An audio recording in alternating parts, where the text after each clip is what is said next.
In July 1995, the Garza family drove north from Phoenix for a week-long camping trip in the cool pines of northern Arizona. By nightfall, their campsite at Canyon Pines stood quiet under the trees. By morning, they were gone. Search teams combed the forest for weeks. The official story blamed a wrong turn, an accident, the wilderness swallowing them whole. Only one member of the family, 17-year-old Elena Garza, was spared staying behind in Phoenix with her aunt, after a sudden allergic reaction kept her from making the trip. For 15 years, nothing changed. Then, in the summer of 2010, a wildfire tore through Canyon Pines, burning so hot it stripped the ground bare. In the ash, firefighters uncovered the concrete foundation of a building missing from every map, and inside 3 weathered school backpacks, one stitched with the name Garza. What those ashes concealed, and what would surface when Elena began asking questions, would pull her into a web of secrets woven deep into the Arizona high country, and into the path of people who had already killed to keep them buried. Elena was 32 now, still living on the same plot of land on the outskirts of Phoenix where she'd grown up, though the small stucco house had been rebuilt, its fresh walls and new roof, a quiet disguise over the place she once knew. And yet it was the same front steps where she and her aunt had waved goodbye on that July afternoon in 1995. 15 years of holidays with an empty table, 15 years of glancing at the phone and knowing no one was calling. She'd been 17 then, pale and groggy from the allergy flare that had kept her home, her arm blotched red and warm to the touch. From the driveway, her dad had leaned out the driver's side window and grinned, telling her to behave. Her mom had called back that they'd bring her a souvenir from the gift shop. And her little brother Daniel, always the loud one, had shouted, "Don't eat all the ice cream, Shorty," before making a face that made her laugh, in spite of herself. She remembered the sound of the station wagon pulling away gravel, popping under the tires, her aunt's hand resting on her shoulder, and the strange, hollow feeling that had settled in even before the taillights disappeared. Elena Garza was a lawyer in downtown Phoenix, now the kind of job that left her desk buried in briefs and depositions, her calendar stacked with meetings and court dates. She kept busy by design. People thought she was driven, ambitious, the kind of woman who thrived on the grind. What they didn't see, what she didn't let them see, was the framed photograph on her desk, the one of 4 sunburned faces standing in front of a battered station wagon, and the worn wallet in her purse that held the same picture edges, frayed colors fading. She never told anyone why that photograph stayed with her. A morning in 2010 began like any other coffee in a travel mug, the desert sun already pressing heat against the glass of her office window by 8:30. She was midway through a tense meeting with a client who was insisting on fighting a losing insurance case when her phone lit up. The name on the screen made her blink. Roy Keating. She hadn't spoken to him in years, not since the time she'd helped him navigate a fire department insurance dispute pro bono, back when she was still green in her career and more willing to take on hopeless causes. She let it go to voicemail, but then it buzzed again, this time with a message alert. A photo filled the screen. A cracked leather strap, weathered and dirty, with a single word scratched into it at an angle. Garza. The caption read, "Could be nothing. Could be something. Found it up north after the Canyon Pines fire. Thought you might want to see it before it disappears into evidence storage." Her heart thudded once hard. She pinched the photo larger on her screen. The lettering was rough but deliberate, the G looping just a little too high, the Z cut sharp, slanted forward, Daniel style. She could see it in her mind, the way he'd always carved his name into his baseball glove, his school notebooks, even the armrest of the back seat on a family road trip to San Diego. He'd called it marking his territory, and their mother had called it destructive. It was his handwriting. Elena, the client, was saying his voice somewhere far away now. "Are you even listening?" She was already standing. "I'm sorry," she told him. "Something's come up. We'll have to reschedule." "This is urgent," he said. "So is this," she replied, grabbing her purse and her phone, her voice sharper than she meant it to be. In the hallway, she called Roy. He picked up on the second ring. "You saw the picture?" he asked. "Yes. Where are you?" "Up in Flagstaff, heading back from the fire line. You remember Canyon Pines?" Her breath caught. "I remember. They found an old concrete foundation out there buried under a ton of ash. Not on any maps. Looked like a building, maybe a cabin or a lodge. Inside, they pulled 3 rotted backpacks. One of them had that strap." She closed her eyes. "You're sure it wasn't just someone else with the same name?" "I'm sure," he said quietly. "That strap looked personal, worn in, like it belonged to a kid who carried it every day. I don't know what it's doing there, but I didn't want it going into a box and vanishing." "When can I see it?" "I can meet you in 2 hours, he said. "There's a diner off the old highway before you hit the pass. I'll send the pin. I'll bring someone with me, an old buddy retired cop. You should have backup on this." She agreed, but when she hung up, she could still feel her hands trembling. The fluorescent lights of her office seemed suddenly too bright, the air too thin. She grabbed her keys. Driving north out of Phoenix, the desert fell away into red rock, then into the cool green of pine forests, the highway curling like ribbon through the hills. Her mind replayed the strap over and over, the tilt of the letters, the way the light in Roy's photo caught on the scuffed leather. It wasn't just evidence. It was proof that at least some part of her family's last night had been spent in a place no one had ever told her about.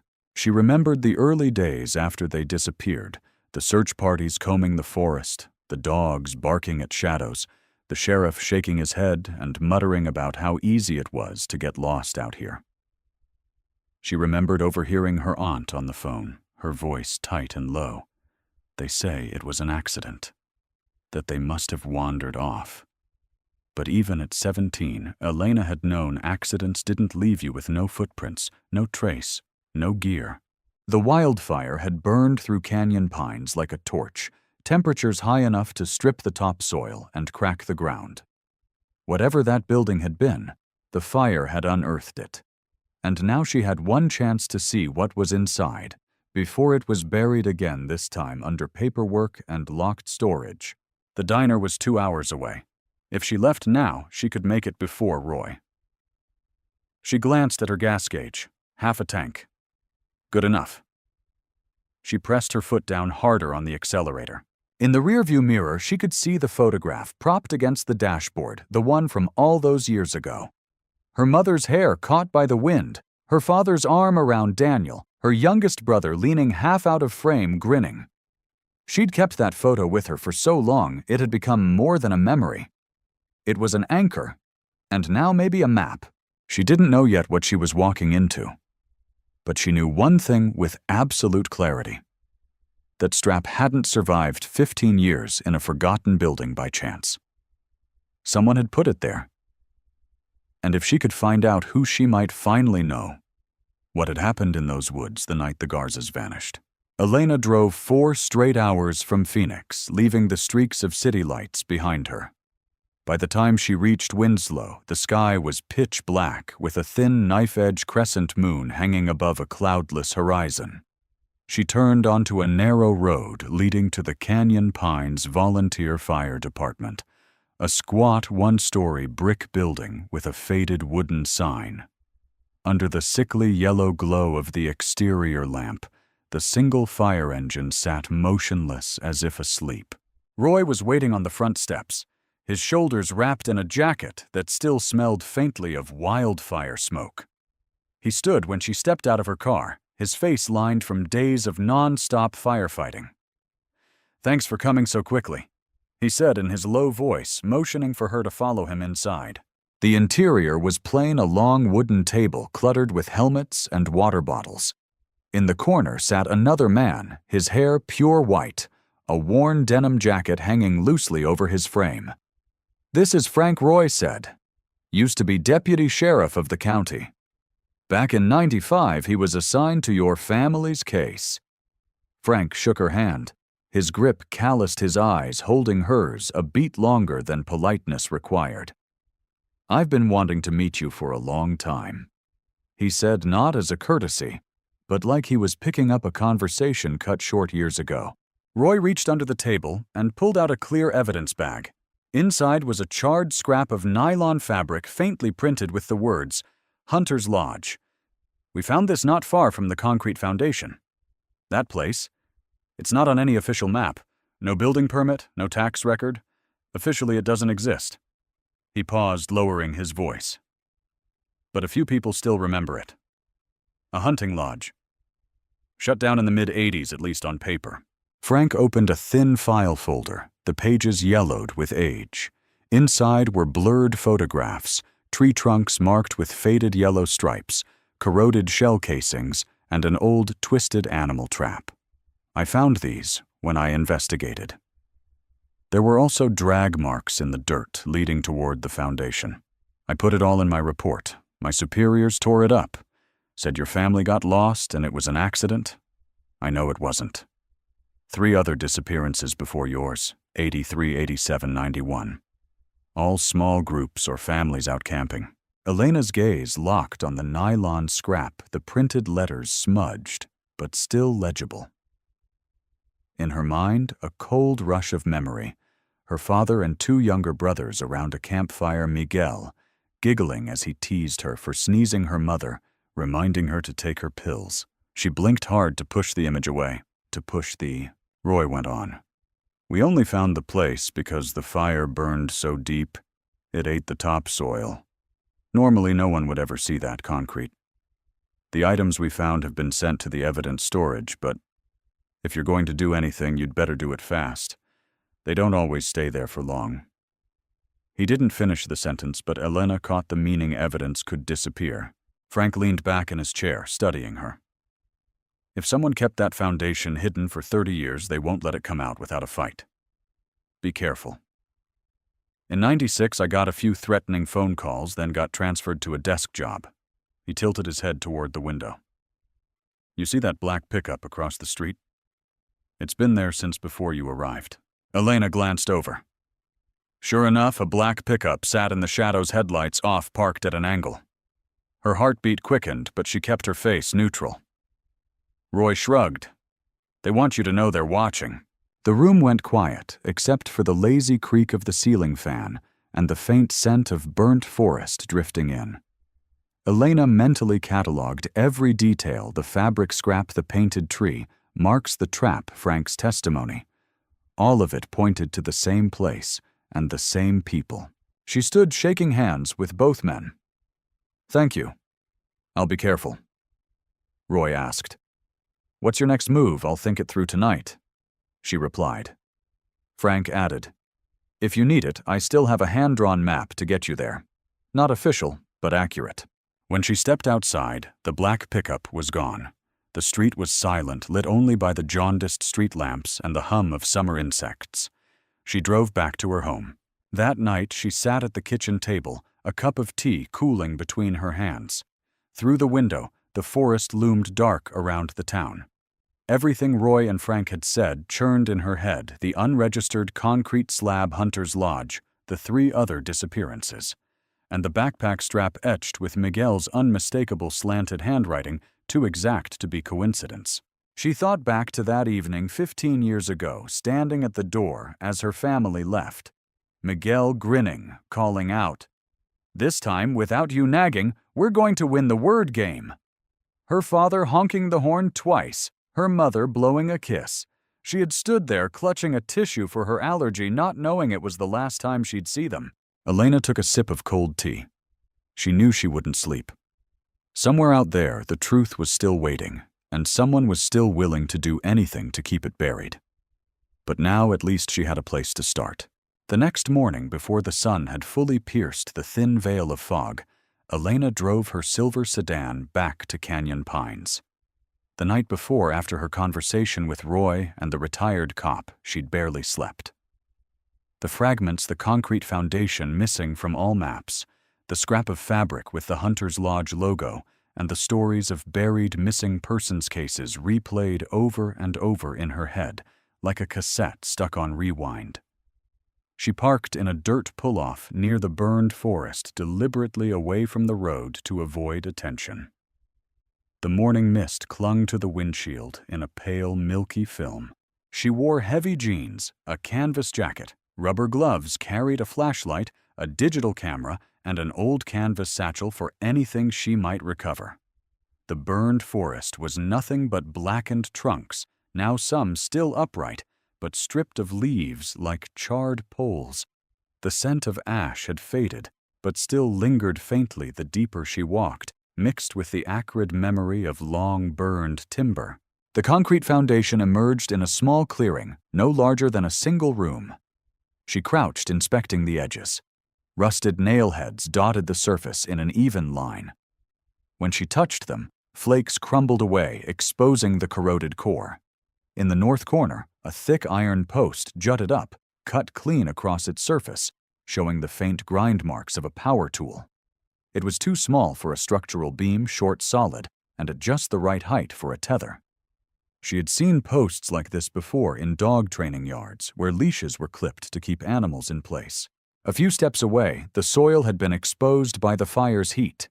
Elena knelt, prodding lightly with a stick, until something hard surfaced 3 rusted cartridges. She turned each in her hand, pointed bullets, long casings. Even with the corrosion, the ridged base told her these were .30 AO6 Springfield rounds. Officially, they were deer hunting ammunition, perfectly legal. In reality, their range and stopping power made them just as suitable for shooting a person. She photographed everything, marked the spots on her pocket map. Stepping back a few meters, she studied the foundation as a whole. There were no signs of a permanent structure, no wall footings, no plumbing trenches. It looked less like the remains of a house, and more like a reinforced platform built for a temporary but heavy-duty purpose. From there, her next stop was the county records office. The building, a red brick relic from the 1960s, had hardly changed in decades. Inside, the air smelled of old paper and ink. Elena requested building permits and land maps for Canyon Pines from the late 1970s to the 1990s. The manager, a middle-aged woman with chain glasses, studied her for a moment, as if weighing whether she was a researcher or a reporter. Elena offered only a polite smile. The records unfolded across a wooden desk: official conservation maps, annual building permits. As Roy had said, the location of the foundation was blank. No permits, no owner's name, no entry of any kind. But in a separate drawer for donated maps, the kind hunters and locals gave to the archive, she found something else: a hand-drawn hunting map, marked with trails, streams, and game blinds. At the precise spot of the foundation, 2 letters were circled: HL. No key, no legend. But with the scrap of fabric from the day before in mind, she was almost certain it stood for Hunter's Lodge.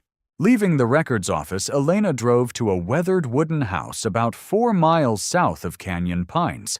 Its owner, Walter Briggs, 78, had worked for the conservation area for over 20 years. Roy had mentioned him as someone who probably knows more than he'll say.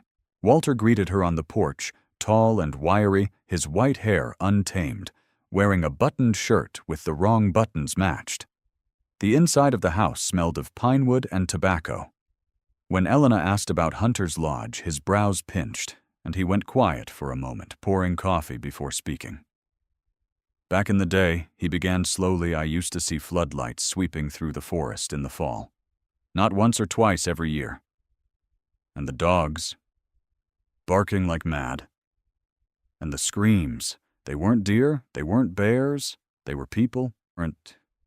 She pressed him. Who ran the place? What were they doing? He paused, staring out the window, then lowered his voice. You shouldn't dig into this. They're not just rich. They've got people in government. Folks who talk too much tend to disappear. Elena didn't flinch.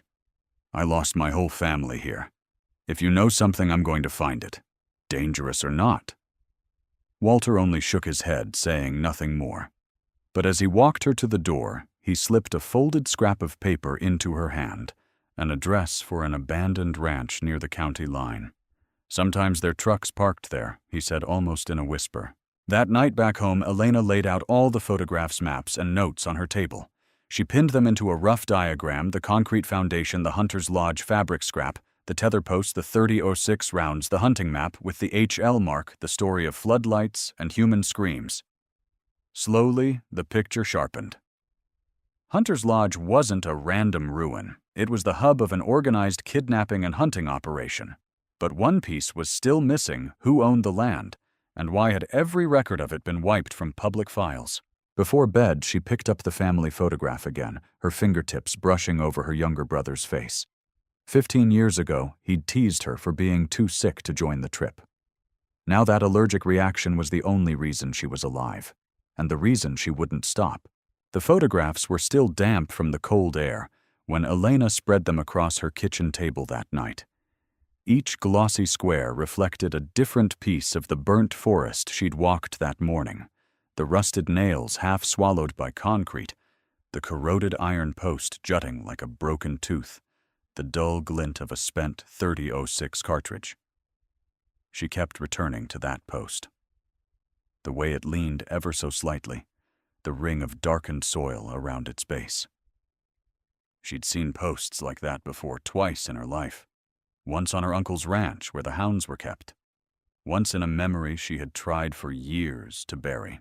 Her thumb traced the edge of the photograph, and the smell of wet pine and diesel seeped back into her mind.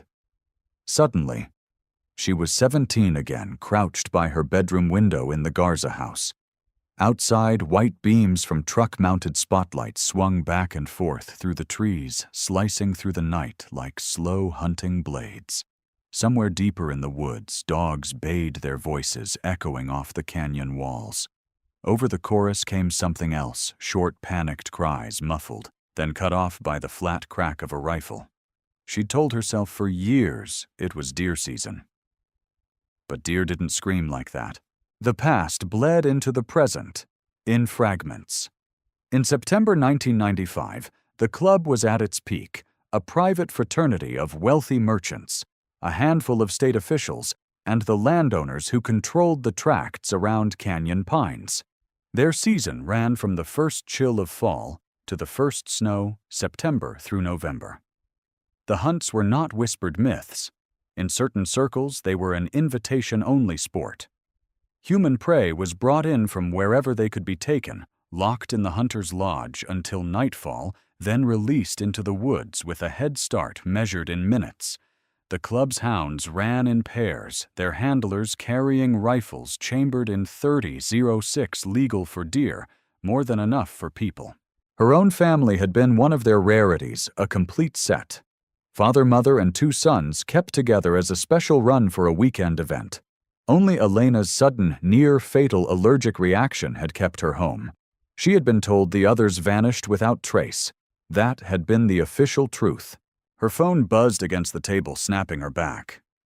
Roy's voice was low, even for him. "You said you wanted proof. This wasn't just some sick rumor." "I might have something." "What is it?" "A guy I know, retired from the state's Conservation Fund office.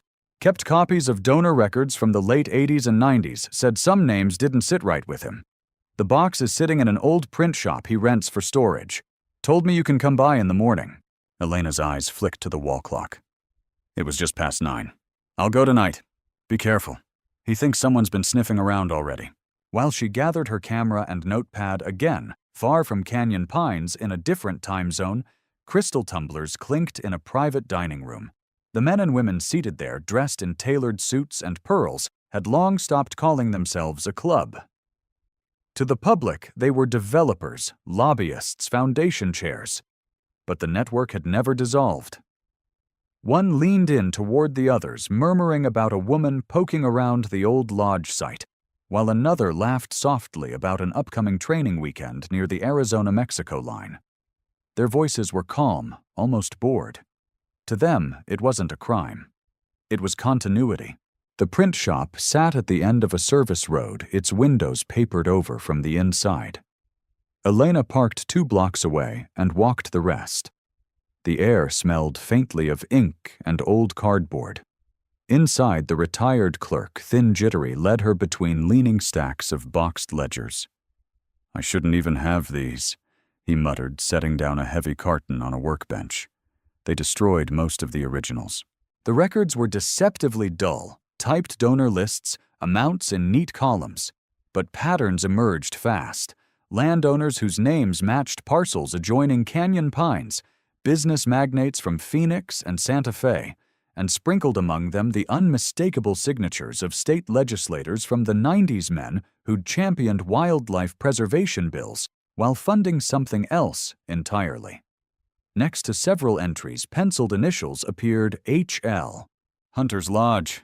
She took photographs of every page, her gloved hands quick but methodical. Then midway through the third ledger, her breath caught.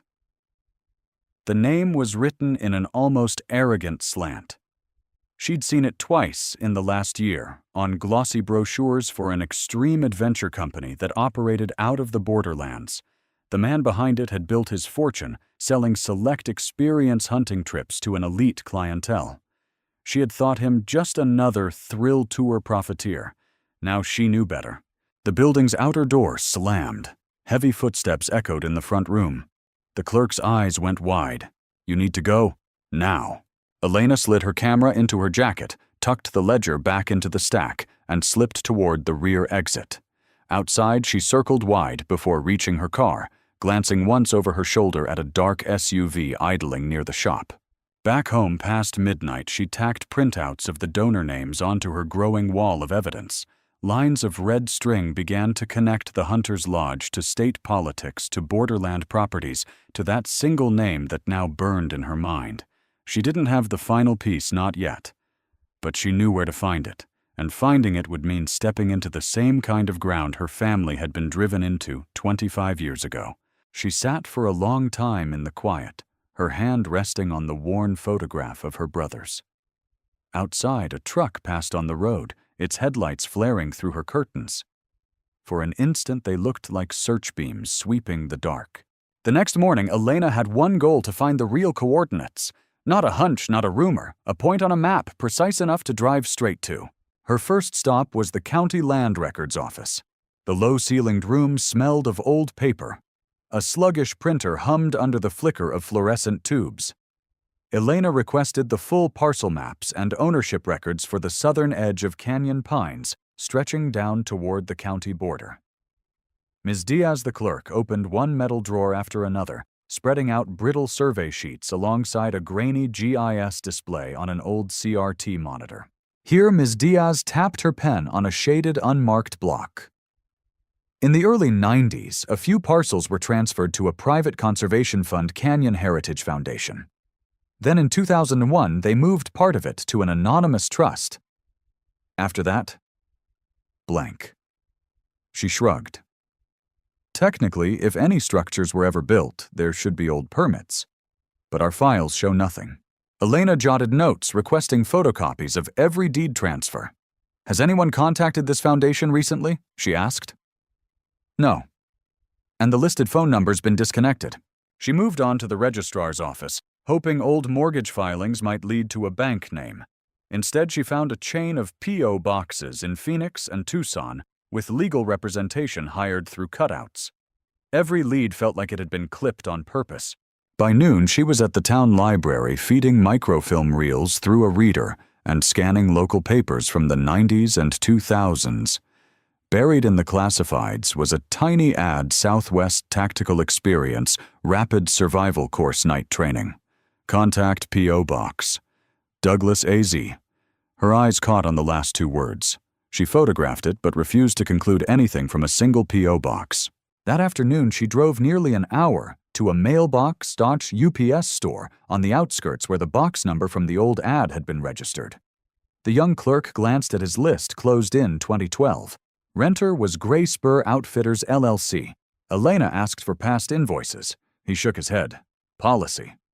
But he let slip almost casually. Back then, they'd get heavy packages, sometimes labeled training gear. Leaning against her car outside, Elena pulled up the Arizona Business Registry on her phone. Gray Spur Outfitters, LLC was real enough, but its registered agent was a Phoenix law service specializing in concealing owner identities. Another dead end. She called Roy. "I'm already down south." "Anything I might," he said, voice hoarse from lack of sleep. "An old buddy of mine used to work wildland fire near Sierra Vista back in '09. Said there were a few so-called tactical camps out there, gunfire every night. He sent me an internal safety report from an adventure tour company mentions a training site about 30 clicks from Douglas. There was a pause before he added, "The signature on the report matches one of the names in that Conservation Fund donor list you photographed yesterday." The thread tightened, but Elena still lacked a physical point, something you could drive to and find the front gate. Later that evening, Roy sent another email. The subject line read simply, "Could be it." Attached was the PDF he'd mentioned a 2009 safety report for a company called Sierra Vista Tactical. In the appendix, the CEO's name jumped out at her, the same man tied to the 1995 Hunters Lodge scandal, when a group had been arrested for illegal hunts, but walked away without charges. Now his name was on a tactical camp report in Cochise County. Douglas was no longer just a vague suspicion. It was turning into a target on the map. But a map still needs a pin. She drove down a dirt lane to a moss-streaked trailer home to Hal Kemp, a retired surveyor Frank had suggested. Hal opened the door, squinting, the smell of whiskey and smoke hanging in the air. Elena spread out a topo map pointing to land near the San Bernardino National Wildlife Refuge. Hal studied it, then tapped an empty patch with his pen. Back then, dog crate trucks would pull off the main road at mile 13 on Geronimo Trail. They drove at night-high beams sweeping, but the road's been renamed a couple of times. Can't be sure now. He shook his head. Careful, if they smell you, they'll tail you. When she got back to her car, a blank white envelope was tucked under her wiper. Inside were 2 photos, one of her stepping into the print shop last night, the other of her at the county records desk. In the corner, a single word in thin marker: stop. She slipped the photos into her jacket pocket, scanning the road. Only a red haze of dust lingered from a black SUV turning off. Late that night, Elena tacked more clippings and company names to her Wall Canyon Heritage Foundation, Anonymous Trust, Gray Spur Outfitters, Southwest Tactical Experience, Douglas AZ. A snarl of strings, but no final destination. She needed a fix, not speculation, but coordinates. Her calls went nowhere.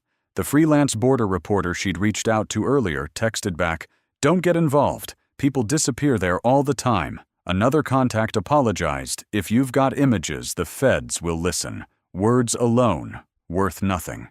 Elena slumped back in her chair, rubbing her eyes. She stood to make coffee, shrugging off her canvas jacket, and a small, stiff object tumbled to the floor. She picked it up, a folded scrap of paper edges, scorched dusty with ash. Walter Briggs's face flashed in her mind, the way he'd pressed it into her hand yesterday on his porch, while her attention was caught by a pickup in the distance. She had stuffed it into her pocket and forgotten. She unfolded it. Walter's shaky hand had written, "Old Stage RD. Cross the 2nd Cattle Guard, counting from the north. 2.3 miles turn left at the dead cottonwood. Follow Bramble Wash about 1 mile to the fallen fence. Henderson Ranch abandoned trucks at night dog pens." Near Douglas. Elena froze, pulse climbing. Douglas no longer a guess, but in ink. More important, the terrain cues Old Stage Cattle Guard Dead Cottonwood Bramble Wash. This was topo language, not a mailing address. She pulled up the USGS topo for Northeast Douglas. Leslie Canyon Ard ran like a silver thread. She traced the dry wash's Bramble Cottonwood Black Draw. Zooming in, a faded spur was still labeled Old Stage. Measuring 2.3 miles from the junction brought her to a cattle guard marker. Near it, the satellite overlay showed a cluster of dark rectangles, collapsed roof lines, maybe pens. Off to one side was a patch of sagging fence. She sketched an approach plan: enter from the north to stay out of sight park on a ridge 400 meters from the Henderson place, then crawl low along Bramble Wash. If there were sentries, the escape route would cut across to Leslie Canyon, keeping to the mesquite line to hide tracks. She snapped a photo of Walter's note and sent it to Roy and Frank. "Got a point. Douglas, check if Old Stage's northern approach is still viable." Roy replied almost instantly. "On it. Calling a buddy in Cochise County to check Bramble's water level. I'll print the latest topo." Frank chimed in moments later. "Road's there, but watch for drone recon. They use modern toys now." Elena turned to her wall, circling Douglas in red. From that circle, she drew a heavy line to Henderson Ranch, abandoned then an arrow toward Leslie Canyon, San Bernardino NWR. The pattern stood out like midday sun. Outside, a truck engine growled past. Headlights cut a blade of light across her blinds, then faded. Elena stayed still, listening. Silence returned. She folded Walter's note into the new jacket alongside a burner phone and a folding knife. Before killing the light, she added a sticky note. "Don't go in deep without backup." But they all knew once she crossed that fallen fence, the safe zone would be gone. She blew out the candle on her desk. In the dark, the word Douglas still seemed to glow. Tomorrow, the hunt would shift from the ashes of canyon pines to the wind-scoured borderlands where, as Walter had warned, trucks and dog pens came alive after dark. The county clerk's office still smelled like paper left too long in a damp drawer. Fluorescent tubes hummed overhead, one flickering every few seconds, as if it couldn't decide whether to die or keep working. Elena had been here before, in this same maze of beige file cabinets and overstuffed boxes, but this time, she was chasing something specific. She cross-checked Douglas County's business license registry against the land records she had already pulled from her previous research. Her finger stopped on a name that sounded almost too clean: Sierra Vista Adventure and Tourism, LLC. The license was current, the listed activities all above board: guided hikes, survival skills, workshops, photography tours. But the street address matched exactly one of the abandoned ranch properties she had flagged weeks ago. She printed the page, circled the address in red ink, and pinned it to the center of her investigation board. The discovery sent her back to her apartment, where she opened her laptop and loaded Google Earth. She toggled the historical imagery feature, sliding the timeline bar back to 2007. The ranch had been there then. Roof partially collapsed, the field behind it, overgrown and pale in the desert sun. She switched forward to the most recent imagery available. The roof was patched now. A rectangular patch of dirt behind the main building was a darker color, as though it had been churned up repeatedly. A new line of fencing appeared along the southern boundary. She zoomed in, tracing a narrow dirt track that branched away from the main road. It bent in a wide arc behind a stand of mesquite trees and ended at what looked like a separate outbuilding. Another faint track veered east toward a dry wash, exactly the kind of natural depression that could hide tire marks from a casual passerby.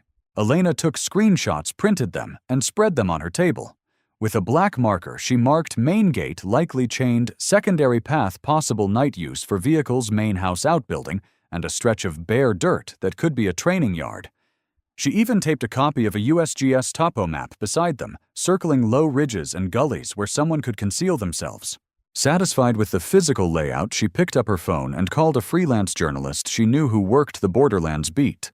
The line clicked before a wary female voice answered. "Douglas," the reporter said after hearing Elena's description.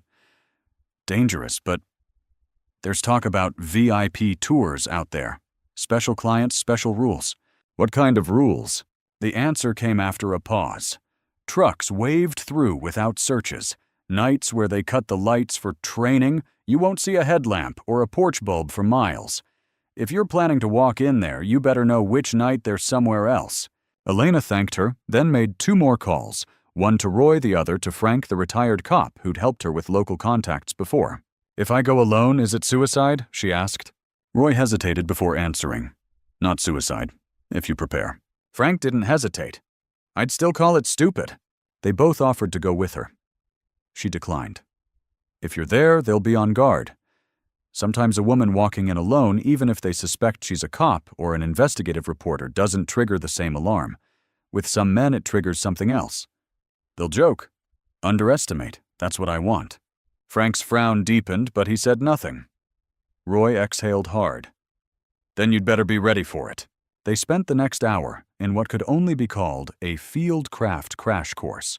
Roy showed her how to clip a mini chest-mounted camera inside the seam of a jacket so it would stay invisible unless someone literally patted her down. Frank walked her through detecting surveillance using reflections in shop windows, glancing in mirrors without looking like you were glancing, changing routes, mid-walk clocking cars that appeared twice in 2 different places. Roy set 2 items on the table, a canister of pepper spray and a folding knife with a worn handle. Spray to the eyes. Cut if you have to. Don't hesitate. That night, after leaving Roy's place, Elena found an envelope waiting on the chair by her front porch. No return address, no markings. Inside were 3 glossy photographs, her at the county records office, her at the print shop, her in the parking lot locking her car. The phone rang before she could even set the photos down. The voice on the other end was male, untraceable calm. "Walk away," it said. Then the line went dead. The next morning, she took the envelope to the local police department. A desk officer with a shaved head listened for all of 30 seconds before promising to look into it. His eyes flicked toward the wall clock before she even finished her sentence. Later that afternoon, Frank called her. "Half the guys in that station have had drinks with someone from that club," he said flatly. "You're not getting backup from them." That evening, Elena locked her door, tested the battery on the mini camera, and placed the pepper spray on her nightstand. The printouts of the satellite images and topo maps lay on the desk across the room, all the routes and blind spots marked in careful lines. One thought followed her into the dark. If they were already warning her off before she even left town, what exactly was waiting for her in Douglas? The rain had stopped sometime before dawn, but the county records building still smelled faintly of damp paper. Inside, rows of metal filing cabinets stood like sentinels, their drawers groaning each time someone pried one open. Fluorescent tubes buzzed overhead, a thin, constant hum undercut by the occasional pop from an ancient thermostat. Elena sat at a scratched wooden table with a stack of tax ledgers and licensing records, her laptop open but untouched for the last 20 minutes. She was deep in the paper trail. Google Earth had already given her a cluster of buildings on the outskirts of Douglas, Arizona. Now she needed names. Vega had come through again, forwarding her a set of scans, late last night tax records, business licenses, and oddly a current hunting permit for a company that no longer existed. The company's name, Desert Mesa Equipment and Storage, was innocuous enough. Officially, it preserved and maintained hunting gear for seasonal clients. In reality, it had been shuttered since 1997. The address on its license matched a parcel just outside Douglas city limits. The registered owner's name, Franklin M. Cardenas, was a perfect hit. She had seen it before on a club membership list buried in the back pages of a local lodge's anniversary program. She had marked it with a red pen then, and now the circle closed. She was still copying down the parcel ID when a voice startled her. "You're the Garza girl, aren't you?" The man was in his 60s, his ID badge clipped to a flannel shirt. He was leaning against the counter, holding a steaming mug. She nodded cautiously. "My dad was Miguel Garza," she said. His brow furrowed as if some old memory had been yanked forward. "I might have something you should see." He disappeared into the back, leaving her staring at the dust motes swirling in the shaft of sunlight from the high window. When he returned, he carried a shallow cardboard box, the edges reinforced with aging masking tape. A faded property tag was tied to the handle evidence hold, case number 9427. Under owner cited subject it read, Garza Miguel. "This never made it into the official archive," the man said quietly. "Back then, certain things got buried." Inside, beneath a few brittle sheets of typed witness statements, was a single Polaroid photograph. The colors had faded to a muted brown and blue, but the image was unmistakable. A weathered wooden sign that read, Silver Range Outfitter. Members only, nailed across a gate. Beyond it, a corrugated metal warehouse stood against a backdrop of low desert hills. Elena felt her pulse quicken. She didn't recognize the sign from her father's belongings, he'd never spoken of it, but she recognized the landscape. "This came from a man who got out," the clerk explained. "One of the few who escaped whatever was happening out there. He turned the photo in, but the case died before it even hit a judge's desk. I kept it." She slipped the photo into a folder and slid it into her bag. Later in her apartment, she laid it beside the most recent satellite capture she had printed. The sign was gone now, torn down at some point in the last decade, but the warehouse, the rust pattern along its southern wall, the line of mesquite along the fence was an exact match. She had confirmation. Still, confirmation was different from opportunity. If she showed up at the wrong time, she'd have one shot to get out alive. That's where the next step came in. Elena called Frank, and through him, reached an old contact in Douglas, a retired surveyor, who owed Frank a favor. For 3 nights, the man parked on a low ridge 3/4 of a mile from the warehouse, watching through a pair of military binoculars. He reported back in terse, unadorned notes. Night 1, 2 trucks arrived at 2214, stayed 40 minutes, departed east. Night 2, no lights, no vehicles. Night 3, 1 truck at 2108 left after 20 minutes. The pattern wasn't perfect, but it was enough. Nights with no activity were rare, but predictable, a window she could exploit. She called Roy and Frank, arranging to meet at a diner 2 towns north of the border. The place smelled of burnt coffee and fried onions, the kind of scent that clung to your clothes for hours. They slid into a booth in the far corner, their voices low. 2 miles out, I'll park here, Roy said, tapping a point on the satellite printout. If you radio twice, I come in. 3 times we call it and get you out. Frank traced the terrain lines on a USGS topo map. There's a wash here. If you have to bail on foot, follow it east. It'll dump you near the highway. They went over it again, each path, each fallback. Frank's expression never softened. You understand, he said. Once you're inside, if something goes wrong, we might not get to you in time. I understand. Back home, Elena began packing. The mini camera was already sewn into her jacket seam lens, no bigger than a pinhead. She added a high-lumen flashlight, 2 extra sets of batteries, a pair of thin leather gloves, and a black cloth bag for anything she might find worth taking. Her father's folding knife went into an outer pocket, the pepper spray into an inside one.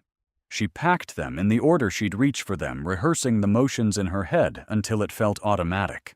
By midnight, everything was lined up on the table beside the printed maps.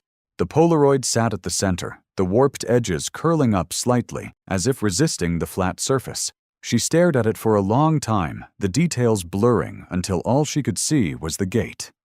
The threshold she was about to cross. She knew 2 things: she was closer than she had ever been, and the closer she got, the less room she had to turn back. At 0450, she zipped the bag shut. The street outside was still the sky, a shade away from black. She killed the lights, locked the door, and stepped into the driver's seat. The last thing she saw in her rearview before pulling away was the thin strip of paper taped to her wall, a printout from Google Earth, with a red circle drawn in her own hand. It was a target now. The highway south unspooled under her tires, each mile marker pulling her deeper toward the line where Arizona's desert met the border. Ahead, somewhere in the dark, was Douglas, and beyond Douglas, the warehouse, with no sign. The highway south out of Phoenix was a black ribbon that slowly turned gray as the sun edged over the desert horizon. Elena kept the needle steady at just below the legal limit, her eyes flicking between the road ahead and the side mirrors. At 4:50 a.m., the desert felt dead empty. Gas stations, shuttered diners, the occasional semi-truck pushing through the morning haze. She wanted to reach Douglas while the town was still stretching awake. If she got there too early, she'd stand out. Too late, and she risked burning daylight she needed for reconnaissance. By the time the copper light of morning had fully spread, she was rolling into the outskirts of Douglas. The town wore its age like an unpolished badge, low brick storefronts, sun-bleached billboards, and weathered street signs that rattled in the wind. She kept her pace slow, like she belonged there, like she had all the time in the world. Roy's pickup was already parked outside the diner. They'd chosen a squat building with a faded neon sign and windows fogged from the breakfast rush. Inside, Roy and Frank were in a booth along the back wall. They didn't wave. That was the point. She slid in across from them, ordered coffee she didn't need, and let the small-town chatter fill the spaces between their words. Nobody leaned in or whispered. Every sentence came out as if they were just catching up over pancakes. But underneath, they were aligning the last pieces of a plan that could turn into a manhunt if anything went wrong. Truck swap, Roy said, spearing a piece of sausage with his fork. You drive mine. I'll use the rental. Yours is too clean for around here. Where's the rental from? She asked. Local lot. Old Chevy faded paint bed cover. Looks like it's done a decade of hay runs. Perfect. In a place like this, the wrong vehicle was as loud as a gunshot. She finished her coffee, paid in cash, and followed them out separately. letting a few minutes pass before pulling onto the main road. From 11 a.m. to 3 p.m., they worked the outskirts. Elena took the wheel while Roy read from a folded printout of the satellite imagery. Next left. Should put us within half a mile of the back fence, he said. The desert was flat and bare, every movement on the horizon visible for miles. That made approaching the warehouse in daylight a risk, but it also made it easy to spot patrol vehicles or cameras. The access road to the property was unpaved, tire-rutted, and lined with scrub brush. A rusted cattle gate stood open, no lock in sight. That was wrong, too easy. Places like this didn't stay unguarded without a reason. She slowed, scanning the fence line through polarized lenses. The fencing itself was chain link, maybe 8 feet high, topped with 3 strands of barbed wire angled inward. Along the eastern edge, there was a section where the ground had sloped away, leaving the fence suspended just enough that a small animal or a determined person could crawl underneath. She marked it mentally. A mile south, they found the main approach road. This one was guarded by a heavy metal gate and a weathered sign reading "Private Property, No Trespassing." No cameras were visible, but that didn't mean they weren't there. The absence itself made her suspicious. They pulled off onto a dirt shoulder pretending to check a map, and Roy scanned the area with binoculars. Nothing moving, no vehicles, no sentries. But that doesn't mean nobody's watching. By late afternoon, they'd traced nearly the entire perimeter. The sun was a hammer in the sky, beating down on the corrugated roof of the warehouse in the distance. Heat shimmer blurred its edges, but Elena could still see the outline clearly enough to match it to the Polaroid in her mind. They regrouped at the diner, each coming in from a different street. Over burgers and iced tea, they discussed what Vega's contact had reported during previous night watches. 2 nights a week, no vehicles came or went, no headlights, no movement. Those were the windows they'd been waiting for. That night wasn't one of them. So they'd wait. Elena rented a room at a motel on the edge of town, the kind where the air conditioner rattled and the carpet smelled faintly of bleach. Waiting was the hardest part. Every hour felt like a countdown, but moving too soon would get them caught before they were even close. When the empty night finally came, they treated the day like a pre-mission ritual.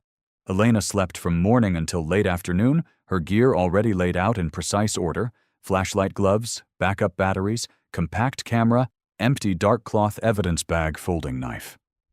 Roy and Frank spent the day running quiet loops around the property from a distance, checking for new vehicles or unexpected patrols. Nothing. At 8:30 p.m., the desert was already falling into shadow. They met one last time at the motel room, leaning over the satellite printouts. Roy traced the route with a calloused finger. 2 miles out, we set the truck here. Frank and I wait. You take the wash along the back fence. No lights until you're undercover. Radio checks every 20 minutes, Frank added. If we miss 2 in a row, we come in after you. Elena zipped her pack shut. The weight was reassuring, not light, but not so heavy it would slow her down. By 9:00 p.m., they were on the move. Roy drove the old Chevy with its headlamps dimmed, sticking to back roads. They stopped near a cluster of mesquite trees, where the ground dipped toward the wash. From here, the warehouse was invisible, hidden by the rise of the land. She stepped out into the warm desert night, pulling her hood up against the faint breeze. The sand underfoot was fine, almost silent. Roy handed her the radio without a word. Frank gave her a look that was half warning, half encouragement.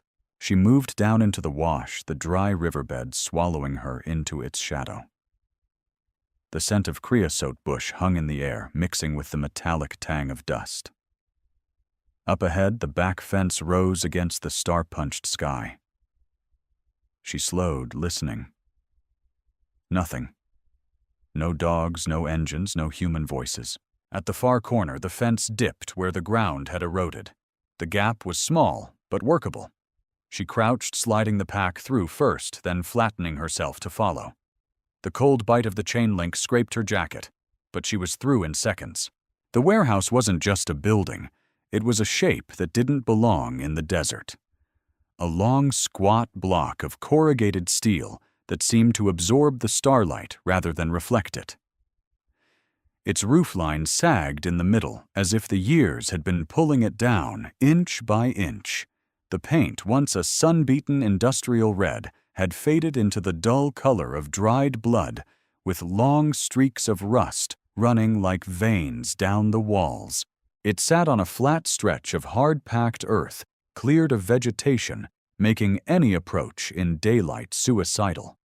Now, under the thin wash of moonlight, the open ground looked like a gray sea around an island of steel.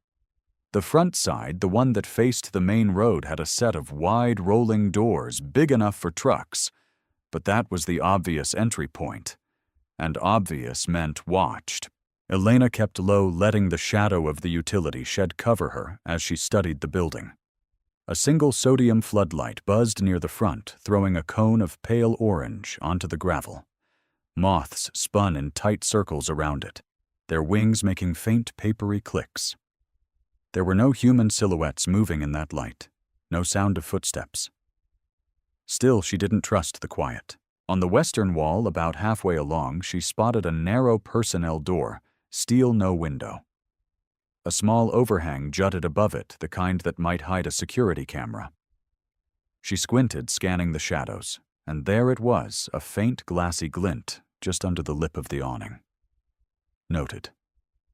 That meant the approach had to come from a blind spot. She shifted her gaze upward. Two vents near the roofline, both covered in mesh, were too high to reach without equipment.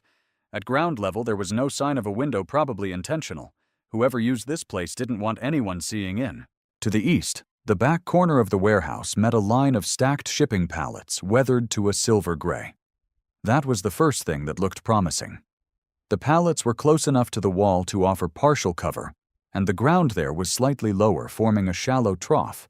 From that angle, the personnel door might be blocked from the camera's view, but she still had to know if someone was inside. Standing in the dark with her head cocked, she listened, not for voices, but for the tiny signatures of life. A scrape of a boot on concrete, the clink of metal on metal, even a cough. All she heard was the dry rush of the desert wind over the steel siding. That didn't mean it was empty. She eased forward, keeping the building between herself and the light. Each step was measured, her boots settling on the ground, with the weight of someone who had long ago learned that sound travels farther in the dark. She angled toward the stacked pallets, keeping her body in their shadow. The smell of sun-bleached wood and old diesel clung to the air. From here, she could see more. There was a service hatch near the base of the wall, about 2 feet high, probably for ventilation or drainage. The mesh covering it had a corner bent outward, just enough to be the work of human hands rather than weather. It wasn't an entrance not for her, but it was a sign someone had already tested the security here. She paused, thinking it through. The main door was risky. The front bay was suicide. That left 2 real possibilities. The side door approached from the pallet trough to stay blind to the camera, or finding a weakness in the back wall itself, panels on old corrugated steel could be loosened if the screws were rusted enough. Elena crouched low, pulling the small monocular from her pocket. Through it, the detail of the siding sharpened. The bottom row of panels on the back wall had an uneven seam, as if one section had been replaced.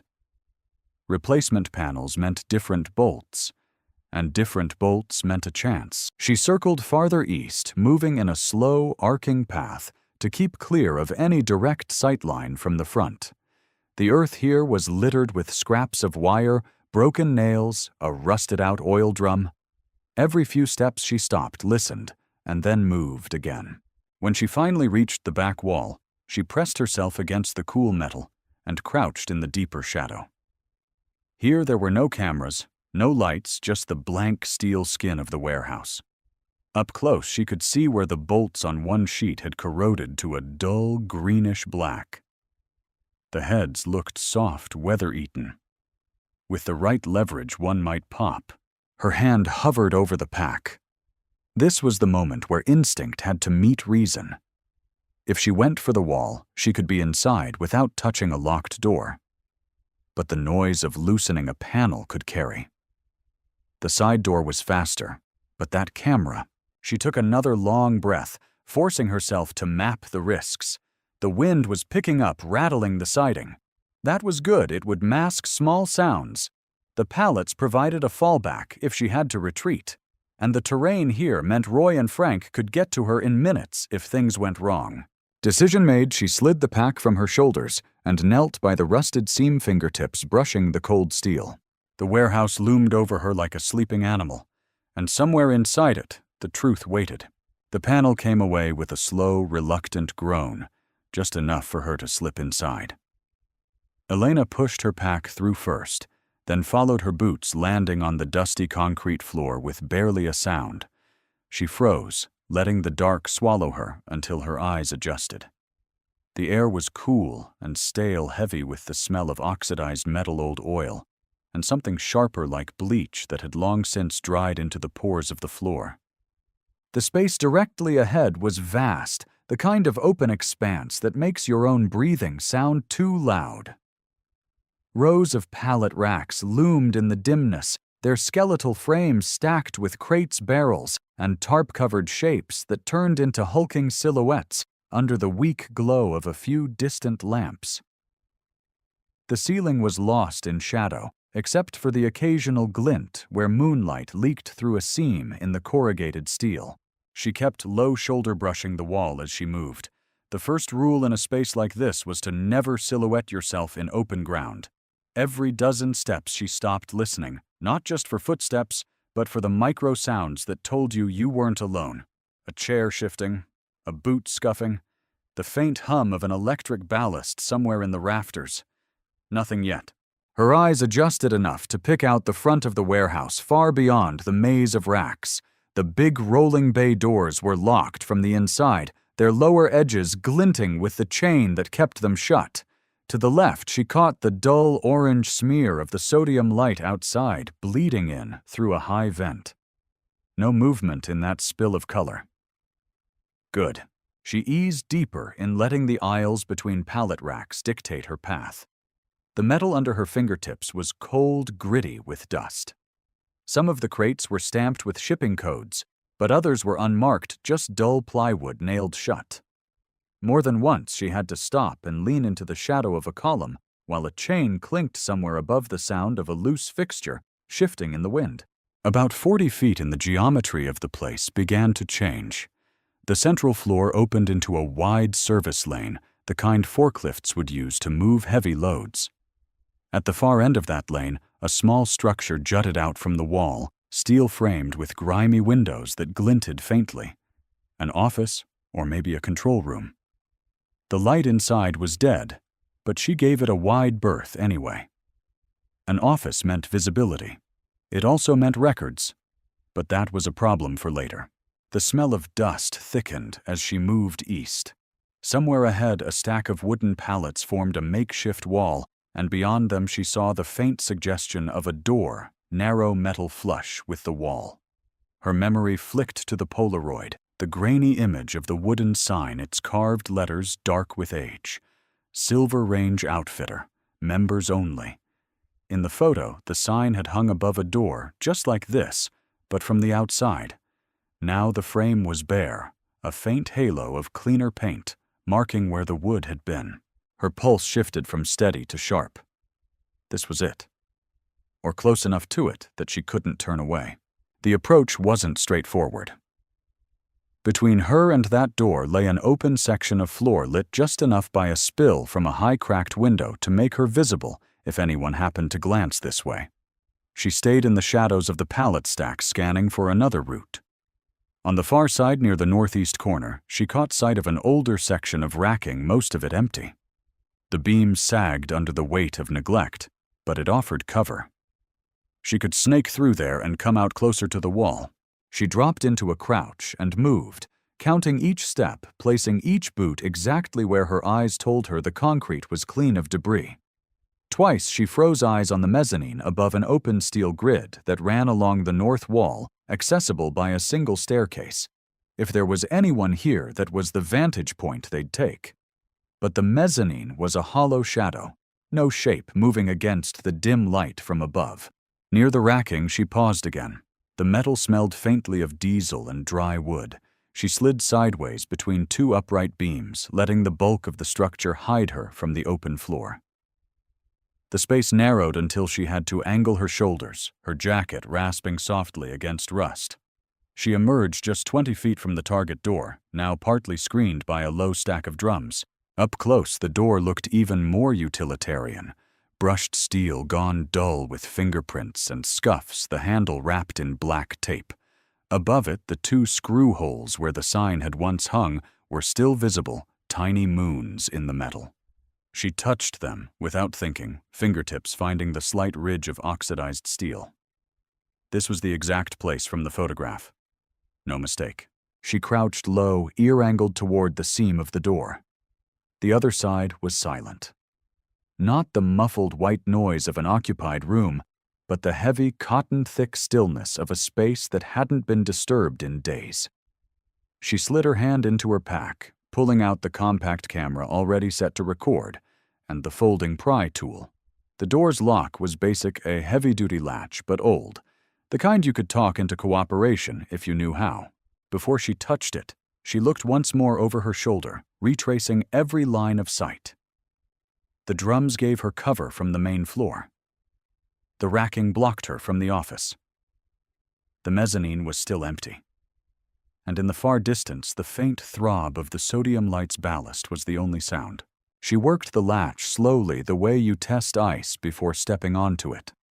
The metal complained in tiny clicks, each one buried under the hum of the building's skin, shifting in the desert wind. When the mechanism finally gave it, did so with the soft reluctance of something that had been left alone too long. The door opened inward onto darkness.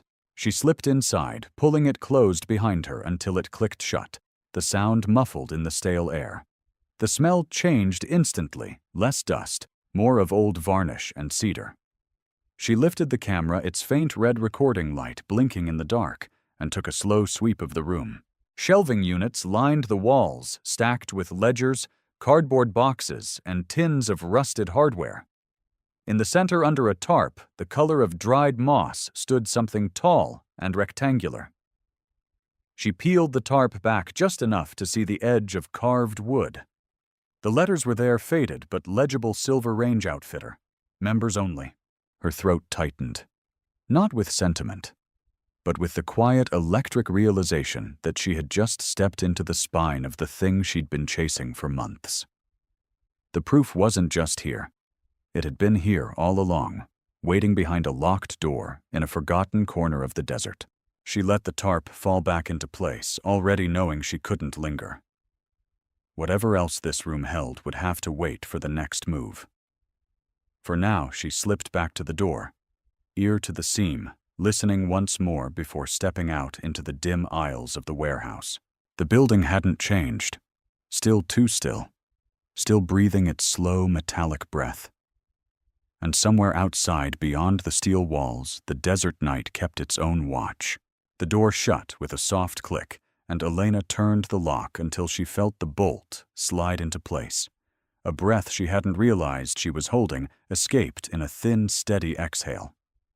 This room, small-windowed on one-side walls, painted the kind of dull, beige bureaucrats favor, felt different from the rest of the warehouse.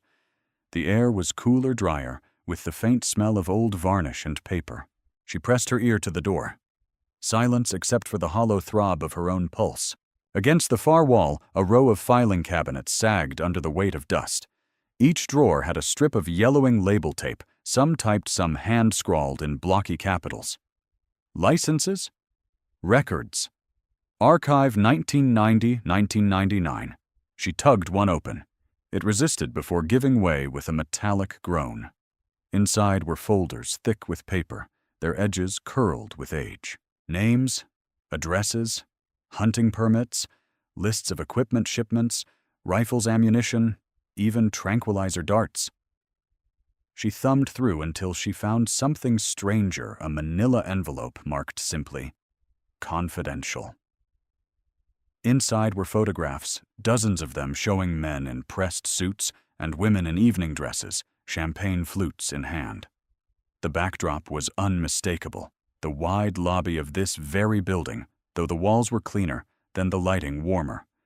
In one image, a group stood on a small stage beneath a banner that read, Silver Range Annual Hunt, 1995. The faces were clear. Some she didn't recognize.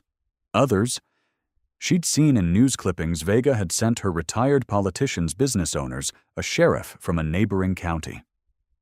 All smiling. All unaware or unconcerned about being photographed. On a shelf beside the filing cabinets, an old VCR sat under a layer of dust, thick enough to write in. Next to it, a stack of unmarked VHS tapes leaned at an angle, one sitting slightly apart, as if it had been handled recently. Her gloved fingers brushed it, feeling the cool plastic. No label. Elena hesitated. Curiosity won. She slid the tape into the machine, pressed the worn play button, and the small television on the desk flickered to life. Static. Then a room came into focus, the same lobby from the photos, but alive with movement. Men and women in formal wear milled about, laughing, glasses clinking. The camera panned across tables laden with food. Roasted game birds, fruit-piled high bottles of expensive wine. Someone tapped a microphone, the chatter dipped, and a man in a black tuxedo stepped onto the small stage. His voice was too faint to catch, but when he raised his glass, the crowd followed suit. The scene shifted abruptly. Now the camera was outside. Floodlights illuminated a patch of open ground where a line of people stood, hands-bound burlap sacks over their heads. They wore plain clothes, jeans, work boots, flannel shirts, but their posture told the truth. Shoulders, tight knees locked the rigid stance of people waiting for something terrible. A voice, louder now clearer, counted down from 10. At 0, someone yanked the sacks away. Faces blinked against the light, men and women, dirt on their skin, some visibly bruised. And then Elena's breath caught 2 of those. Faces were burned into her memory. Her mother's hair was matted with sweat, her father's jaw clenched in terror. Her mother's mouth moved, shouting something toward the camera, but the words were swallowed in the roar of voices and the rush of boots. Elena's vision blurred. She pressed her lips together hard, forcing the tears back, refusing to let her hands shake. She couldn't look away.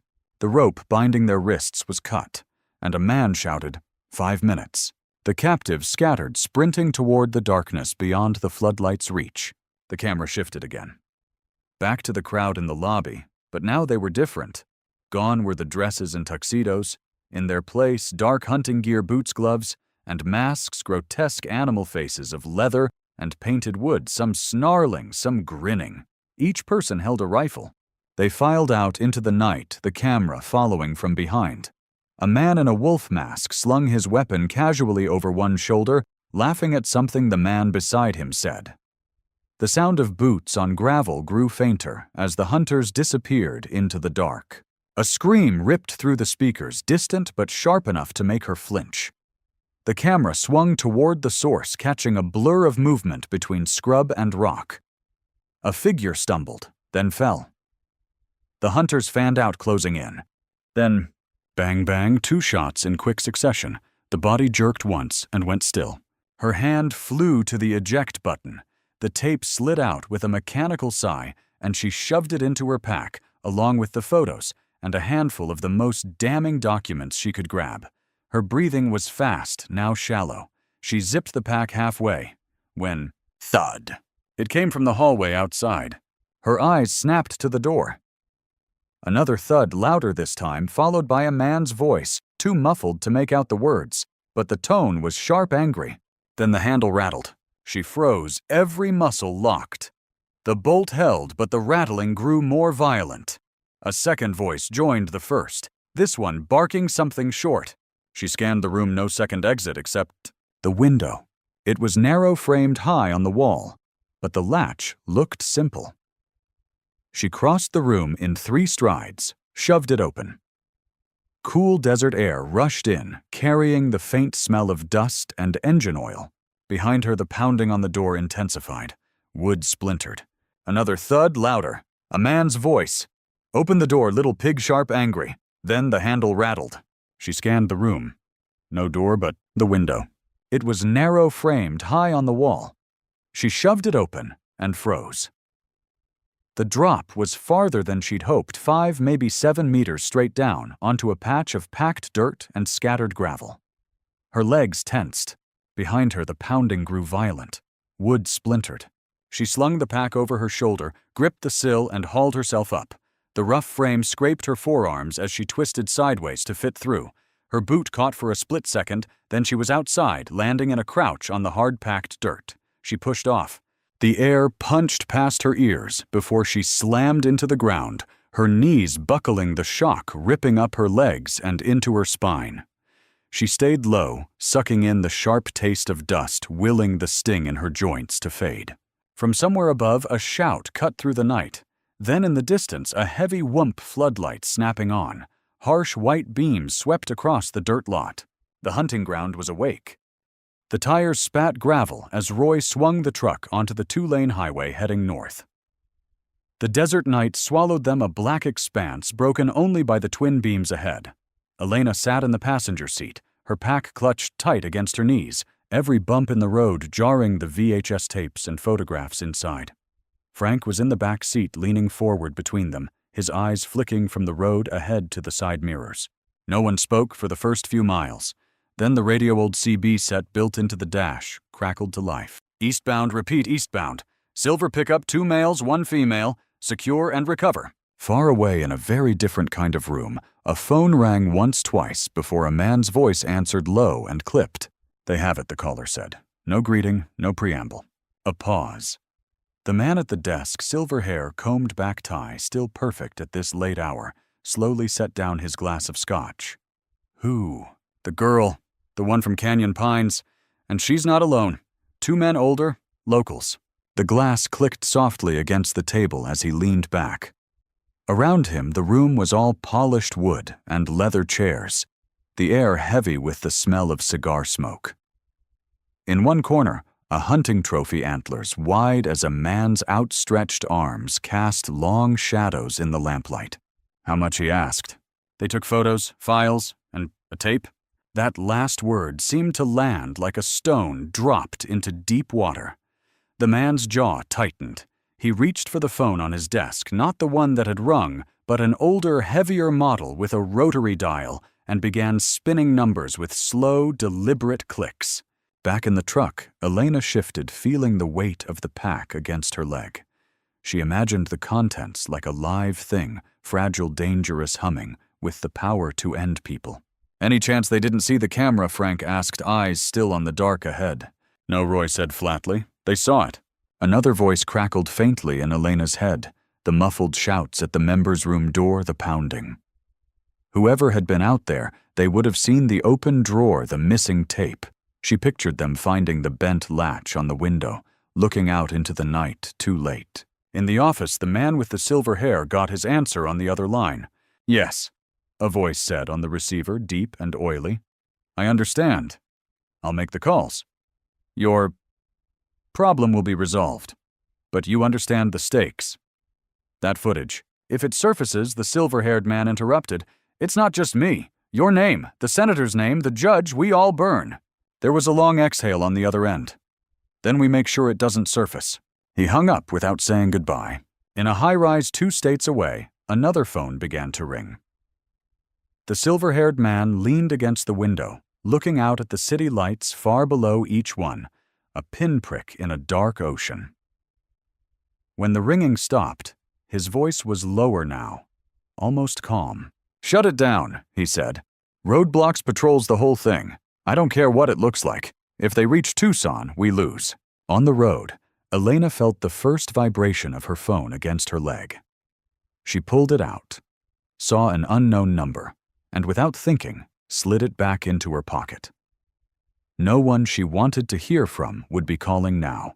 The truck climbed a gentle hill, and in the distance the lights of a small town blinked into view, faint as fireflies. Roy slowed, eyes narrowing. We pass through fast, don't even look like we're stopping. In the back, Elena adjusted the strap on the pack. Her fingertips brushed the hard edge of the tape case inside, and a strange calm settled over her. This was what they wanted, what they feared. That thought alone gave her enough strength to sit up straighter to meet Frank's glance in the rearview mirror without flinching. Somewhere far behind them, in the quiet office, the silver-haired man finally sat back down. He poured another measure of scotch, let it sit untouched. His eyes lingered on the antlers in the corner, their sharp curves like a crown for something that hunted without mercy. Then he picked up the phone again. "Find them," he said. The line clicked dead, and out in the desert the truck carried Elena and the evidence deeper into the night, its taillights shrinking into the dark. Like the last embers of a fire everyone wanted to stamp out. Roy's jaw tightened. He reached down and switched the channel without a word, but the damage was done. They'd been spotted leaving Douglas, and someone was talking in police shorthand. "They've got locals on it," Frank said, voice low. "Not just hired muscle. We're in the net." Roy kept his eyes on the road. "Then we don't play their road." At the next fork, he cut hard right away from the highway. The pavement gave way to hard-packed dirt, the truck jolting over ruts. Elena gripped the dash, glancing behind. In the distance, a pair of headlights appeared, small, steady, closing the gap. "They're on us," she said. Roy didn't answer. He hit the lights, plunging them into darkness, and let the truck roll down a shallow slope. The night outside became a moving wall of shadows. When he hit the bottom, he gunned the engine again, angling west, toward a ridge that would block line of sight from the road. The CB sputtered again, faint and distorted. Different voice. "Last seen near mile marker.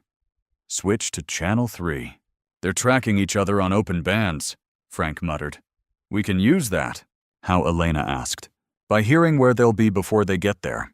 They ran dark for the next 15 minutes, Roy navigating by memory, and the pale silver smear of the Milky Way overhead. Twice Elena saw headlights sweep over the desert miles away, searching. They came up on a gas station, one of those lonely cinder block boxes with a single pump and a flickering fluorescent over the door. Roy coasted in, keeping the engine low. "We've got half a tank," he said. "Need more if we're going across the border without main roads." Frank got out to pump. Elena followed Roy inside the bell over the door, giving a tired ring. The place smelled of stale coffee and motor oil. Behind the counter, an old man in a grease-stained cap barely looked up from his newspaper. Roy grabbed a map from the rack, spreading it over the counter. "How far to the old service road to Las Cruces?" The old man squinted. "You don't want to be on that road tonight. Border Patrol's been running checks. Lots of trouble." Elena caught movement in the convex mirror over the counter headlights pulling into the lot. A dark SUV, slow and deliberate. "Roy," she murmured. "He didn't look up. We're done here?" They left through the side door, slipping between the ice machine and the dumpster. Frank was already in the truck engine running. The SUV idled near the pump, 2 silhouettes inside. As Roy eased out, he took the long way around the building, using it as cover before hitting the dirt road north. For the next hour, the chase played out like a slow-motion hunt. Sometimes the headlights appeared behind them, sometimes off to the side, cresting a hill, always keeping a distance. The CB caught snatches of chatter coordinates, road names, references to the package. "They're herding us," Frank said, "trying to box us toward the highway where they can set a roadblock." "Not gonna happen," Roy said. He swung them onto a narrow washboard track between low ridges. The truck bucked and rattled, but it put more earth between them and their hunters. After another 10 minutes, the track dropped into a dry arroyo. Roy killed the engine, letting the truck coast to a stop under the cover of the ridge. "Out," he said. They took the pack and moved on foot, climbing the slope to look east. 2 sets of headlights crossed the desert in parallel lines, searching. One veered off the other, kept on toward the main road. Roy traced a line on the map with his finger. "We cut through here, hit the old mining road. We're in New Mexico before sunrise." "Who's in Las Cruces?" Elena asked. "Guy I know," Roy said. "Reporter, not the kind you see on TV. He's been waiting for something like this." They got back in the truck, running with lights off until the terrain opened up enough to risk them again. The radio chatter grew fainter, then disappeared. Elena's shoulders eased slightly, but only slightly. Every mile they drove was another mile the men behind them could be setting new traps. Near dawn, they crested a rise, and the lights of a city spread below them, yellow, white, and red in the early haze. To the west, the first thin line of sun broke the horizon. Roy slowed. Once we're in, we head straight for his place. No stops. Frank gave a short nod. If those tapes are what you say, the people in them won't just be after us. They'll be after anyone who's seen them. Elena looked down at the pack on her lap. She could feel the square edges of the VHS through the canvas, the cold weight of it. Somewhere in that city was the first person outside this truck who would see what she'd seen. But she knew deep down that getting it to them was only the start. By the time they crossed into New Mexico, the sky was just starting to pale. Roy ignored the easy lineup, I-10. He swung north along a cracked two-lane road that twisted between dry arroyos and wire-fenced pasture. It cost them an extra hour, but it kept them clear of any inspection checkpoint that could be nothing more than an ambush in uniform. Las Cruces showed itself in muted streetlight, halos the shapes of overpasses cutting the faint dawn. Roy eased the truck behind a shuttered strip mall between a delivery truck and a cinder-block wall scribbled with fading graffiti. The man waiting there, thin gray-haired camera bag at his side, looked like nothing worth remembering. Frank murmured a single word in passing, and the man simply unlocked a narrow back door. The room smelled of dust and bitter coffee. A battered desk supported a laptop, a flatbed scanner, and a VHS to digital rig built from mismatched cables. No chatter, no handshake, they went straight to work. The tape slid into the VCR. The faint hiss of tracking filled the space. On the monitor, the masked hunters appeared mid-stride, frozen in cold light. The technician scrubbed frame by frame, pulling clean stills, then dumped the files to 2 portable SSDs. Each went into separate padded cases. A third copy digital only went onto a micro SD card the size of a fingernail, hidden in the stitched lining of Elena's jacket. Every document Elena had stolen photos permit Ledger's lists was cataloged and sealed. Frank logged each bag labeled with date, time, and place. Then Roy and Elena signed. One set stayed in the safe here. Another went to a lawyer across town, a man with no political trail to Arizona. The last set, lean and digital, was for their final run to federal hands. By mid-morning, they sat in the corner booth of a roadside diner. Across from them, a short-haired woman in her 50s scrolled through still frames' faces in floodlight the moment the masks went on a flash of jewelry. She'd been chasing border state corruption for 20 years. "You could drop this tomorrow and blow the doors off," she said.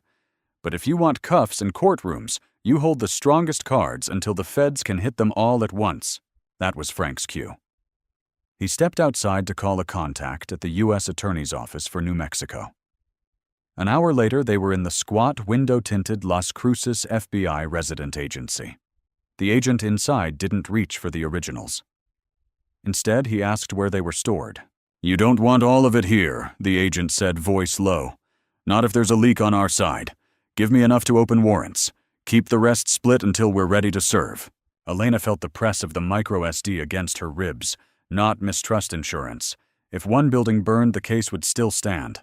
In a conference room no bigger than the office she'd broken into in Douglas, they ran a 2-minute sample captives under floodlights, hunters pulling masks over their faces. A scream cut short. One mask slipped, showing a jawline and a ring identical to one worn by a state official in a photo from that year. "That's interstate kidnapping," the agent said. "And murder, if we can match the graves." The plan said FBI would draft warrants on multiple Silver Range properties. The paper would hold the full story until after the raids. When they stepped back into daylight, it was with the uneasy sense of being seen. At a gas station on the city's edge, a man loitered by their pump pretending to check his phone. Back on the road, a black SUV slid into the mirror's edge and stayed there. Roy kept his tone even. "They won't try it here. Too many badges in shouting distance. But the second we're out in open country," he didn't finish. Instead, he veered away from the direct route to the main FBI field office in El Paso. Dirt lanes and wind-cut bluffs kept them off predictable lines, suspension groaning with every rut. The SUV faded, but Roy didn't believe in luck. By late afternoon, they reached a safe house on the Texas side, a friend's place in El Paso, curtains-drawn fridge stocked with water, a single cot in the corner. The micro SD stayed with Elena. The other copies were already locked in federal custody. They had one more jump to make from here to the main federal office, where the case would leave their hands and go public in front of every camera in the state. But between this dark little house and that podium was open road, and whoever was still willing to follow. Roy slid the deadbolt home. "We're close," he said quietly. "Close enough they'll try to stop us in the next mile or the next 100. The briefing room at the Albuquerque FBI field office was built for control rows of fixed seats, a podium with the seal lighting tuned to flatten out emotion. But when the double doors opened and Elena stepped through the room, felt anything but controlled. Every camera swiveled toward her, the air snapping with the static of charged anticipation. Behind her, flanked but not overshadowed by two agents, Roy and Frank stood watchful eyes scanning the crowd. The microSD card, now cloned, encrypted, and locked in federal evidence, was no longer in her bag. She carried nothing but a single folded sheet of notes. The lead FBI spokesperson barely got through his first sentence. "Ms. Garza will now make her statement." Elena stepped forward, cutting him off without touching the mic. "Thank you, but I don't need someone else to speak for me." Her voice was steady, cutting through the layered hum of equipment and whispered commentary. She looked straight into the first-row correspondence from major outlets and began. "My name is Elena Garza. I am not here to negotiate. I am not here to hide behind half-truths. My family was murdered 15 years ago in an operation that was supposed to protect him as a federal witness. That operation was betrayed from the inside." The flashbulbs popped and the room stilled. A reporter raised his hand. "Ms. Garza, are you saying federal agents?" "I'm saying his name was on a list that only 6 people had access to," she cut in. "3 of them are dead. 2 are retired. And 1 is sitting in the state Senate today. Senator David Colburn." She didn't glance at her notes. He was on the payroll of the Castagna Syndicate at the time, a payroll managed through dummy corporations registered to his wife's family. That's not speculation. That's accounting records, bank transfers, and audio recordings, all of which are now in federal hands. Murmurs rippled through the room. Cameras kept clicking. Another voice sharper from the back. "Why come forward now?" "Because I spent years thinking silence would keep me alive. But silence is exactly what they wanted, and in the last week they've tried to kill me twice. I'm still here, and I'm done being quiet." Her gaze swept the room, locking on different lenses, like she was making eye contact with every viewer at home. "You want names? I'll give you names. Sheriff Walt Redgrave, Valencia County, signed false seizure orders to funnel impounded weapons back to the syndicate. Judge Marcy Keegan threw out evidence in 3 separate trafficking cases because her campaign was funded through the same offshore accounts. Director Paul Hettinger, head of the Southwestern Narcotics Task Force, met twice a year in Santa Fe with Castagna's enforcers to coordinate raids, not on the cartel, but on their competitors." Gasps now. A few reporters were scribbling so fast their pens scratched audibly over the shuffle of feet. Ms. Garza once shouted over the din, "Are you accusing half the state government of—" "I'm not accusing," Elena said, leaning in toward the mic. "I'm confirming, and I'm telling you their reach doesn't stop at the state line. The same files tie into contract bids in Arizona, laundering routes through New Mexico into West Texas, and a federal procurement officer in D.C., whose name you'll hear when the indictments drop." The room broke into overlapping voices, questions firing from all sides. "Are you under federal protection? Now, do you fear retaliation?" "No," she said, slicing through the noise. "I don't fear them anymore. They've already taken my father. They've already taken others whose names never made the papers, like Sofia Ramirez, 24, found in an irrigation ditch outside Deming after she saw something she shouldn't. Or Detective Carl Benson, who tried to warn my family and ended up accidentally shot during a training exercise. These people aren't just corrupt, they're predators. And they've been operating under the assumption that no one would dare to stand here and say their names out loud. Consider that assumption over." The agents behind her shifted, not to stop her, but as if bracing for the aftershock.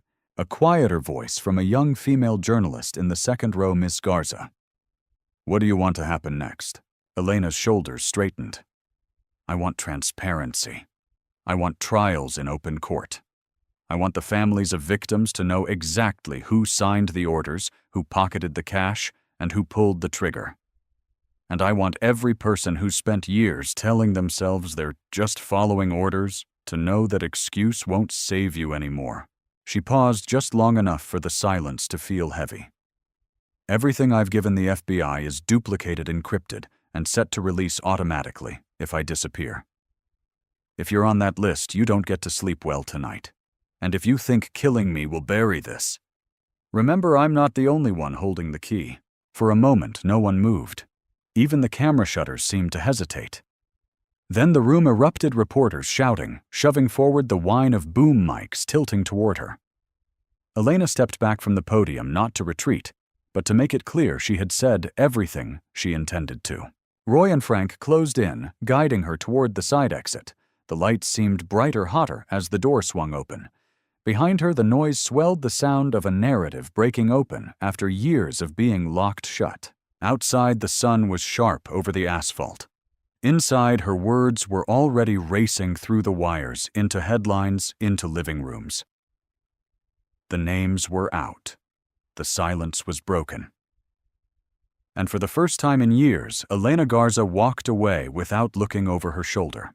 The morning after Elena's press conference, the story had already gone viral. Her words, names, dates, amounts, locations were no longer just whispers in private rooms.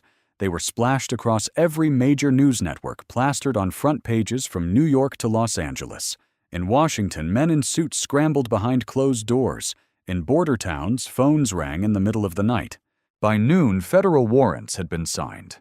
The air in Douglas, Arizona shimmered with heat as convoys of unmarked SUVs rolled through the dusty streets. At the edge of town, the old warehouse compound, the same one Elena Garza had risked her life to photograph months ago, was surrounded. The shouting began in both English and Spanish. Tactical teams in body armor breached the gates, boots pounding against cracked concrete rifles, sweeping every shadow. Inside, the smell of gasoline and old wood mixed with something sourer fear. Stacks of crates were torn open to reveal cash bundles, weapons, and binders of transport schedules that matched exactly what Elena had handed over. A man in a cowboy hat, the local businessman everyone knew, but no one spoke about, was shoved against a wall and cuffed. 200 miles away, in a gated suburban estate outside Phoenix, another target woke to the sound of glass shattering. The chandelier in his foyer swung wildly as FBI agents stormed in. His silk robe trailed behind him as he was pulled to the floor, the cuffs clicking shut before he could finish shouting about his connections in D.C. Across the country, the dominoes kept falling. Bank accounts were frozen, shell companies dissolved. Even in the capital, familiar faces were led out of marble buildings under the glare of cameras, senators, sheriffs, and one deputy director whose face had once smiled from campaign posters. The public watched in disbelief as the list of arrests matched Elena's words to the letter. And somewhere in a quiet city far from Douglas, Elena watched too. She was no longer in safe houses with blackout curtains, no longer jumping at the sound of footsteps in the hallway. Her small office overlooked a modest street where morning sunlight spilled across the brickwork. A half-finished stack of legal files sat beside her, and in her hands a mug of coffee still steamed. On the muted TV in the corner, footage played body cam clips from the raids, boxes of evidence being carried out, mugshots scrolling one by one. The anchor's voice was calm but firm, recounting the scope of the operation, how it dismantled a trafficking network that had operated for over a decade. All made possible, the anchor said, by a single witness who refused to stay silent. Elena smiled faintly. Not the triumphant grin of someone who had won, but the quiet relief of someone who had finally laid down a burden too heavy to carry alone. She leaned back, let the coffee warm her hands, and let herself breathe. Her eyes drifted to the wall above her desk. There, in a simple wooden frame, was the photograph she'd kept through every hiding place, every safe house, every sleepless night her family taken years before, the night that shattered it all. The edges of the photo had begun to curl, but the faces were as clear as the day it was taken. She traced the outline of their smiles with her gaze. Outside, the world was still messy, still dangerous. But for the first time in years, Elena knew she was safe. the truth was out. The guilty were in chains, and some debts she thought had finally been paid in full.